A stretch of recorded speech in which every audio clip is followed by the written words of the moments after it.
We cheer for persistence differently than we cheer for talent because persistence looks like a choice, which means it was possible and we could have made it too, and maybe we still can. Vozinha turned pro at 25. In football, that's the age the world has already sorted who made it and who didn't. Scouts had passed him at 16 and again at 18, the assessment always some version of not quite enough or not quite ready. So he drove buses and worked as an electrician to stay close to the sport while supporting his family, later playing across 6 countries and 7 divisions over 19 years. Most of his matches untracked because the stats providers didn't think they were worth recording. Throughout that time, only one trophy in a Cypriot league most football fans couldn't place on a map. Then Cape Verde called him up for their first ever World Cup without a club contract. And last week, they held Spain, the second-ranked team in the world and the reigning European champions, to nothing. And when the whistle blew, Vozinha was crying for his grandparents who raised him but couldn't be there, and for his mother, who watched him from home in Cape Verde because the money for her visa didn't move fast enough through the system to get her into the stadium in time.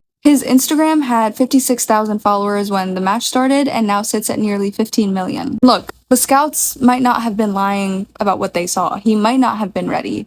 But they made the mistake of thinking that not yet and never were the same thing. And that mistake is so easy to absorb that most of us make it about ourselves before anyone else gets the chance. And the football is almost besides the point. Vozinha spent 19 years getting better without an audience. His ceiling had nothing to do with where he started or what anyone decided about him when he was young. And when the story got big enough, the US government expedited his mother's visa. Though she watched the first match through a screen, she'll be watching the next one from the stands.